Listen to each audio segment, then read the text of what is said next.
and people, anything and anyone causing a ripple in the community. And now, let's dive in to the Splash Live. Good morning, welcome to the Splash Live. Dave Scott here, Monday morning in our Splash studios. Hopefully you had a good weekend. We are here with all the news, information, goings on in the Greater West Bloomfield area. Splash Live, part of 90 minutes. A live local television kicks off with our show right here. Tyler Keefe will be checking in just a little bit. I bet his collar won't be quite as messed up as mine. There we go. We look better now?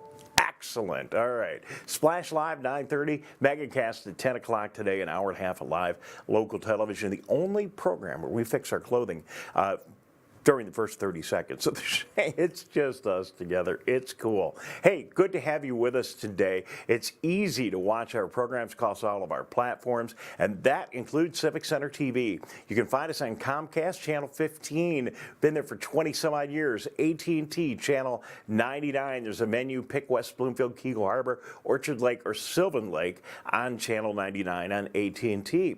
We're on CivicCenterTV.com. That's where we've got all of our video live and on demand. It's all right there, along with a lot more information and our new program schedule right there, making it easier for you to watch each and every day. It's right there on CivicCenterTV.com. We also invite you to watch online, streaming on Facebook and on YouTube. And then, of course, we are also available on the radio, 89.3 Lakes FM. 89.3 FM is right where we are. So, taking a look at our weather today, a little bit better than we've had the last couple of days. Of course, big storm line moving in through yesterday. We're going to talk about that in the program today, but our weather is going to be really nice today. Hopefully we'll have that weather graphic here for you. 65 degrees right now, 71. It says a little bit of rain today, 70 and some rain tomorrow. Wednesday, 79 degrees and warming up nicely. So nice weather pattern, maybe a little bit of precip coming up here this week. Just a moment, we're going to talk to Craig Bryson for the Road Commission for Oakland County. We have a huge construction project coming up right here in our own backyard, Orchard Lake Road. Starting in Orchard Lake, going around the big curve in Kegel, all the way through Sylvan, up to Middlebelt Road. That is right in the heart of many of our neighborhoods and many of you driving to and from work and just getting to all the things you need to get to. We'll check in with Craig Bryson in a minute. He'll detail all the information there. And then we have some footage. And I know we didn't have a tornado or anything like that yesterday, but we did have some very significant weather yesterday move through our area. We'll take a look at the video of that and a whole lot more coming up. We're going to take a quick break. I'll be back in a moment. We'll take a look at our roads in our area and a big construction project that could affect you each and every day for several weeks and possibly during most of the summer. That and much more coming up in a moment. Splash Live, Dave Scott. We'll be right back.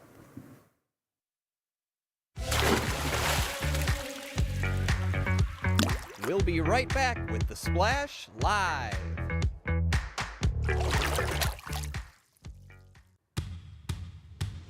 Looking for a midweek meal? Keep the bag lunch at home this summer and enjoy street food in your neighborhood with Food Truck Tuesdays. Enjoy cuisine from around Michigan outside the WB Parks and Recreations Activity Center with a different vendor every Tuesday, like the Potato Bar on June 27th. All summer, every Tuesday, Food Truck Tuesday. This community update from Civic Center TV and 89.3 Lakes FM.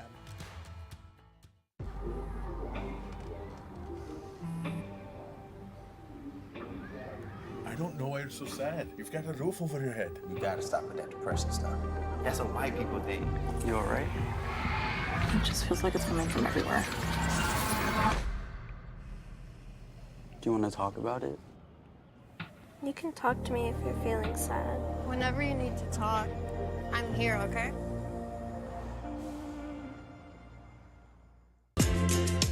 Like what you see? Beautiful works of art, masterworks of metal, and accomplishments of artistry will be on display near you. All kinds of artists from all walks of life come together to celebrate their skill and appreciate their work's beauty. Hot Works presents the 2023 Orchard Lake Fine Art Show. Stop by July 29th and 30th between 2 and 10 p.m. between Powers and Daly off of Orchard Lake Road.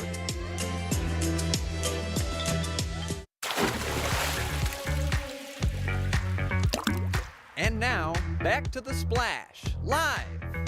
All right, good morning. Dave Scott here at Civic Center TV. Well, I've inconvenienced nearly everybody this morning, but I think it's for a pretty good cause. We have a huge road construction project coming to our area. Joining us now, Craig Bryson from the Road Commission for Oakland County. Craig, good morning. I know you went through a lot to come on the air with us this morning. Thank you very much for joining us live here on The Splash. Certainly, anytime. All right, very good. Thanks for being with us. So when we take down Orchard Lake Road, right in the middle of Keego Harbor into Sylvan Lake and Orchard Lake area, that is a significant project. I've got like 3 pages of notes here, but it's an Orchard Lake Road resurfacing, south of Commerce Road to Middlebelt Road to start on July 6th. Is the whole thing going to be shut down, or are we going to be able to get through there during the construction? No, actually, for the majority of the project, there will be open to two-way traffic all the way from Commerce Road to Middlebelt Road. For the first 35 days, Commerce Road will be closed at Orchard Lake Road. And through approximately Labor Day, Orchard Lake Road northbound will be closed from Commerce Road south to Rycroft Street, which is the first side street south of Commerce, so we can completely reconstruct that section. But we'll have access to all the businesses, homes, neighborhoods, everything throughout the section, throughout the project. But it is a big project, a big safety improvement, and a big new road service. Well, we've talked about this for several months, and you and I have chatted about this again, and you're going to be changing the configuration of the road. You're resurfacing it, but when you're all done, we're going to have a newly configured roadway. Can you tell us about it? Absolutely. So as most people know, right now it's 4 lanes throughout this section, which means 2 lanes in either direction without a center left turn lane. The problem with that is anytime anybody is turning left, they have to stop in a through lane. And we've seen for years now a history of rear-end collisions as people stop to turn left and get rear-ended. So the solution to that is to put in a center left turn lane. But because of the configuration of the road through that area, there isn't room to widen the road or funding to widen the road. So what we're doing is instead of a 4-lane road, we're making it a 3-lane road with 2 lanes westbound and southbound and 1 lane northbound, eastbound with a center left turn lane. So it'll be 2 lanes in one direction, 1 lane in the other direction, and a continuous center left turn lane throughout the entire stretch. I'm sure you had a lot of engineers get out their slide rules and calculate. They don't use slide rules anymore, but get out all of their computers and everything and try to figure out that. And I'm sure you studied the traffic flow to take a look at all this. Sounds like a great plan. I could just tell you, when you're driving down Orchard Lake Road and you got to make the big turn just past what is now Roosevelt Elementary, was Abbott. When you make that big turn there, it can be it's difficult enough making the turn. You get somebody turning left right there, and there are a lot of businesses. It can back up, be a mess, and be dangerous. And so, hey, I think it's a great idea. But I'm sure you put a lot of work, because I originally started with this question. I'm sure you put a lot of work into figuring out, where the 2 lanes are, where the 1 lane is, and why the center turn lane is so important. Yeah, we did actually a pretty extensive study on this one, much more so than we do for most projects, to make sure that we're doing this right and getting the best situation we could in the space we have available there. And actually, I think this is going to be an asset for all the businesses through there. It'll be much easier to make a left turn into any of the businesses, into any of the side streets. It will be 1 less lane northbound and eastbound. But the benefit of not having to stop for somebody to turn left, I think, will make up for the loss of that 1 through lane and will provide a much smoother flowing, safer corridor through there. Well, and there's a lot of areas that I drive where you had a lot of roads that were normally 4-lane roads, or in the past that went down to 2 lanes, and that was it with the center turn lane, or even 2 lanes and bike lanes. And I don't know, it just, for some reason, they still work really well. Having the 4 lanes is great. I shouldn't be doing it. The traffic couldn't be maintained and would flow better. So it sounds like it's going to be a great deal all the way around, and we look forward to it. And anytime, it's kind of like my house, when I start working in the yard and I fix one thing and then I kind of go, well, oh, now that doesn't look good, right? And you've got a ton of that kind of stuff too at your place. That being Orchard Lake Road. Also fixing some drainage issues at Commerce Road. Anybody that's familiar with that road knows there's been some flooding issues right at the south end of that project. We'll be addressing that, whole new surface and the safety issue. So it is a big deal. It's about almost a $5 million project. So it's a big deal. And the communities have all been great partners in this project as well. No, they're very excited about it. We know it's going to be inconvenient for a little while, but we're all very excited about it. When you guys do this, and I'm looking at my notes here, it says milling, grinding off the existing pavement, and then resurfacing it with asphalt. I've seen you do that on a lot of roads, and the one that comes to mind right now is Maple Road. It was like you ground it off and put the new surface back on, and it seemed like it was in like 2 days. That process is so much faster. It is a pretty quick process, though. This will be a bit more of an extensive project than that. Okay. That's a fairly simple resurfacing, so this is a little bit more involved. But the milling and resurfacing itself is a relatively quick project. But this also, as I said, this involves some drainage issues, some sidewalk issues, and other things. So it's going to be a little bit more involved than that. All right, well, it all needs to get done. We're really glad that upgrade is going to be happening there. It's right at the heart of our community. It's scheduled to start July 6th. Is that date still good? That is correct. And then do you have any idea how long this is going to be going on? It's likely September, October completion date. As I said, it's a significant project. And again, $5 million, that's a big investment. Why are roads so expensive? Well, the inflation in recent years has actually hit road construction harder than just about anything else. You've got materials, you've got design, you've got labor, a lot of elements that go into underground work, a lot of elements to this. All right. Sorry I asked you that one, but it just, seems like everything is getting more expensive these days. And really, when you drive by these things, you got trucks, you got materials, you got to totally redo. I mean, pulling out all the drains and everything and making all that right, that's a big deal. Is this the precursor? Sometimes you guys do one of these things and you're thinking, because in your business, you've always got to be thinking like, down the road, if you would excuse the expression. Are there other things that you want to see happen after this, that this thing sets up, or is this pretty much, let's get this done for this purpose? No, this is for this particular project. This is pretty much it. This is a big safety improvement. There really is not the ability to do much different in the way of reconfiguration of that road. As you know, there's a lot of businesses very close to the road, so this will be it for some time for this section of Orchard Lake Road.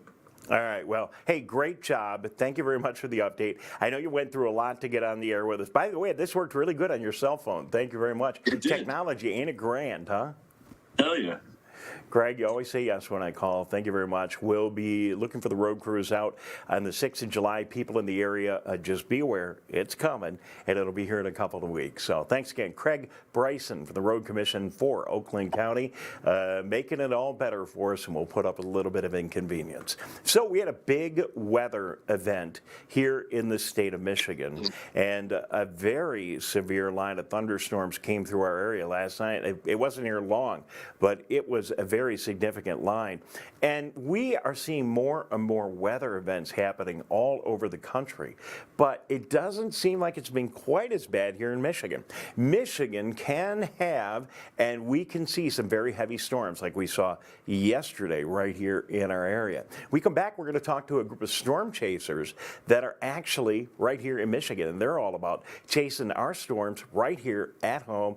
A group of really, all these guys, I hope they don't mind. I don't know. Are they listening, Jared? All these guys are a little bit crazy. You're getting in your car and you're chasing down tornadoes.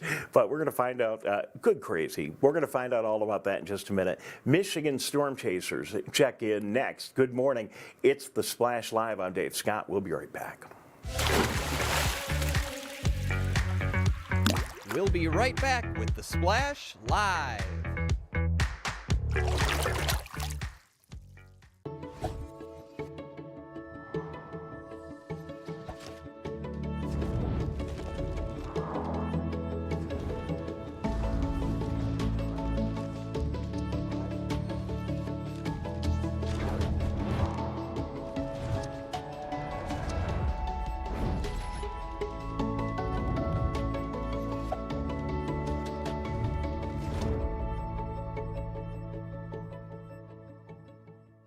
Watch Civic Center TV with our brand new live captions.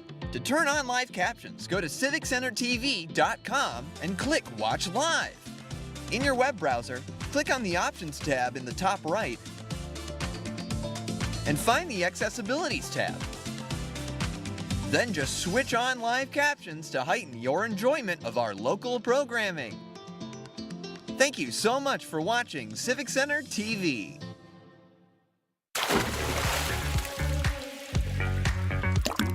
And now, back to the Splash, live.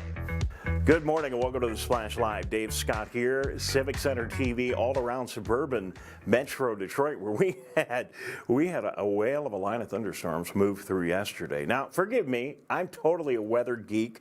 I love the weather. I love looking out. When the storms come, I don't usually hide in the basement. I go out and take a look at them. I'm as crazy as these guys that we're going to have on. Chandler Bos joins us now. He is with MichiganStormChasers.com. Chandler, again, everyone's coming out of the last second today. I appreciate you doing the same. Thank you very much for joining us here on the Splash Live. Good to have you with us. Not here in Chandler. We're going to have to hit a button here too. Jared? Chandler, are you there now? Can you hear me? There we go. Yes, very good. All right. It's sometimes hard to get all that stuff hooked up. So, first of all, I know these storms came through the whole state of Michigan. I looked at the weather yesterday, and it's not typical that we could see a line come through across part of the state, but that line of storms started well north of Traverse City, came all the way south through Michigan and into northern Ohio. That was a big line that came through yesterday, and I don't know if it hurt, anybody got hurt or there was any tornadoes, but pretty significant line we had yesterday.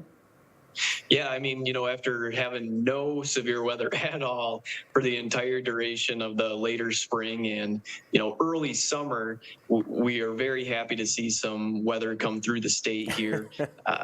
Thankfully, I haven't heard of any injuries in the state of Michigan so far. There have been all sorts of severe thunderstorm warnings from yesterday's events.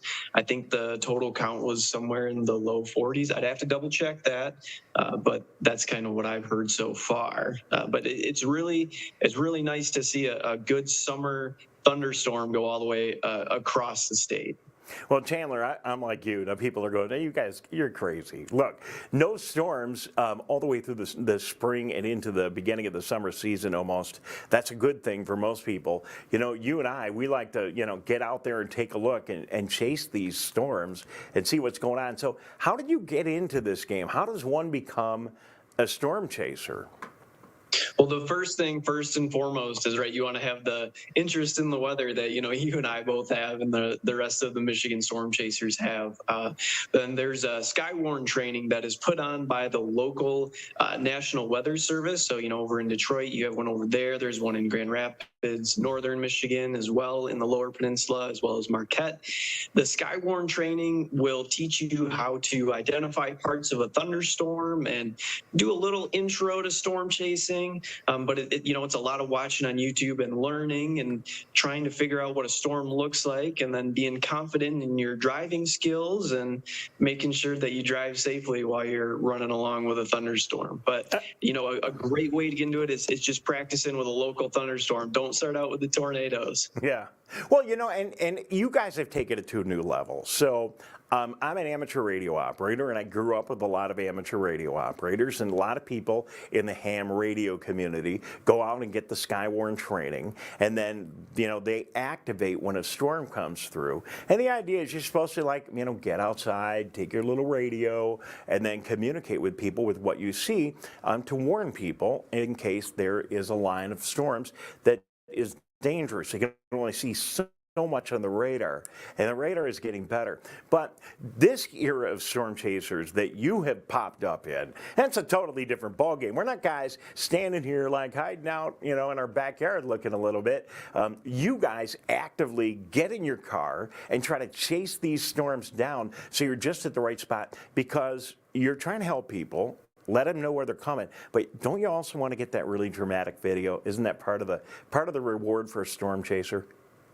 Yeah, I mean, that, nowadays that is definitely one of the biggest rewards is getting the best video, right? And here at Michigan Storm Chasers, our core value is, having everyone covered from beginning to end. And if we're not in the right place at the right time when the potential for severe weather or a tornado even is strongest, then we're failing our mission statement, right? So we want to be in the right place at the right time, getting the best video, and also, staying in contact with news agencies and the National Weather Service so that we can be the eyes, out in the field, making sure that everything we're seeing is reported in a timely fashion to keep everybody safe. Chandler Bos, Michigan Storm Chasers, Michigan Storm Chasers.com. So excited, couldn't even spit it out. Closest you've come to something really bad. Really bad, I guess, is in a dangerous tornado. I was in, at least in Missouri anyway, I was out down there storm chasing. We were within a quarter to half mile of an EF3 tornado. And I went through the city of Golden City, Missouri there. In Michigan, one of the first tornadoes I ever had, it was a small EF0, but it went just in the field in front of me, probably within, 150 feet or so. But, part of storm chasing is not just the tornado aspect of it, right? Last year here on the west side of the state, we had a very big windstorm come through, and there was a house that I was sitting in front of when it came through, and they had 2 trees come down right in front of my car. There was arcing power lines everywhere. There's a little pond down the street. The waves coming out of that pond were going over the road. The gravel road was a mess. I didn't really think that was a great situation to put myself in, but sometimes you find yourself there and you just got to keep a calm head and know how to get out safely. I've not personally seen a tornado, but I have seen one 2 times, 2 different locations, what I think is the most unusual weather phenomena there is, and that is a water spout. I saw one in Lake St. Clair when I was actually on the water, getting the heck out of Dodge, and another one in Charlevoix, standing on the Lake Michigan beach, watching a pair of them come right toward the shore. Water spouts, especially with all of the boating we have here, that's a tornado essentially over water, and that's something to be concerned about as well. Yeah, people like myself probably look at it and go, "Where's a jet ski? We got to get out there." But Right. for the normal people, that's not the right thing to do, right? No. Treat it as a tornado and such, and when it can come off the water and come right on the beach, it can throw umbrellas, it can throw chairs, it can throw, hopefully not people. You want to take that seriously. You want to stay out of its way. And of course, if you're on the beach when a lightning storm is coming in, that's not really one of the best places to be in a lightning storm either. So you do want to take appropriate measures to be safe and take shelter in the event of a situation like that. All right, so let me ask the age-old question. Golfers, they always talk about this one. A thunderstorm is coming and you're golfing. Under the tree or not under the tree? Not under the tree. Run for the clubhouse, or I should say, get in the cart and go to the clubhouse. Because what can happen when lightning strikes a tree? It's not just about hitting the tree and having the tree fall on you, right? What'll actually happen is it'll go down into the ground and into the roots. So if you're standing underneath that tree, it goes in the ground. You'll still get electrocuted, but it'll be from the ground up instead of just kind of getting hit with it from the tree. And either way, it can be fatal, and that's not what we want to happen to anybody. No, and that's the way lightning works too. It doesn't come down; it actually goes up. Isn't that correct? It can, yeah. Yep. So we got to go, but just tell me why, if you would, why Michigan Storm Chasers, why we need Storm Chasers right here in Michigan, and just anything you want to talk about your organization and let people know about it. Yeah, so like we said, we want to have people covered beginning to end, and we want to be the eyes on the ground, so to speak, out in the community, right? We want to be able to help bring disaster relief if necessary out there. But most importantly, we want to be able to communicate between news agencies and the National Weather Service what's going on out where we are, because they can do so much through their screens and they are extremely knowledgeable and trustworthy, but nothing will be having eyes out in the field. So we wanted to take ourselves and provide our talents in the aspect of storm chasing and just bring it together for the better of Michigan and all the wonderful communities that our state holds. All right, we got a great website. It looks fantastic. People can get on there and donate, learn about Skywarn classes, and a lot more about what you're doing. Thank you very much. Let's keep in touch, okay? Sorry to call you at the last minute. Thanks for coming on. From what we know, no one was really hurt bad yesterday. We didn't see any did we see any huge hail or any tornadoes at all along that line? I know we didn't have them here in West Bloomfield. I don't think there was much large hail, or I don't know of any tornado reports yet within the state of Michigan. I know there's a few areas that are being looked at by some of the National Weather Service offices a little bit more, but there were some tornadoes down in the state of Indiana that I know of as well. So. All right, well, it looks like we got through another one unscathed. Thank you very much. Chandler Bos, thank you so much for being with us. We'll do this again. We have some more time, and good to see there are people in Michigan keeping an eye on the weather and trying to let us know, another set of people letting us know when things are going wrong out there. Thank you, Chandler. Yeah, you bet. Thank you. All right, very good. Check them out, MichiganStormChasers.com. So thank you very much for watching the program today. A couple other things going on in the community we'll talk about down the road. We'll get to tomorrow, but I appreciate you being with us. Thanks to our two guests. Tyler will be in here in a couple of minutes, and he will, of course, be doing the MegaCast and bringing you up to date on that.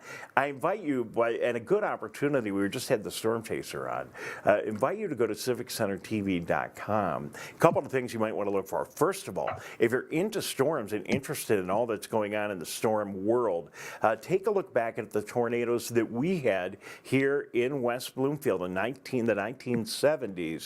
We've got a great program on Civic Center TV on demand with that entire story, and I think it was 1976 that tornadoes ripped right through West Bloomfield, through the Maple and Orchard Lake intersection, into some of the neighborhoods, damaged lots of homes. A couple of people were killed in our community, and that story, the entire story, including those that were affected by it, as you can see from the video here, all that story is all told at CivicCenterTV.com. It's one of the great things you could see in our on-demand area. When you're in the website, I also invite you to take an opportunity to check out our new program schedule. You'll be able to see recaps of these interviews, replays of the MegaCast. Of course, there'll be all of the information about all of our live meeting coverage that happens in archives and a whole lot more. So CivicCenterTV.com for the live programming, for the on-demand programming, and now with our brand new and very helpful new program schedule. I think you'll find that to really make things a lot easier. Thanks, Jared, putting that up. Make it a lot easier to know what programs are on when and when they're coming up. So with that, we'll say so long. Thank you very much for tuning in today. Again, Tyler in just a little bit. We'll see you tomorrow morning right here on the Splash Live. Have a great day.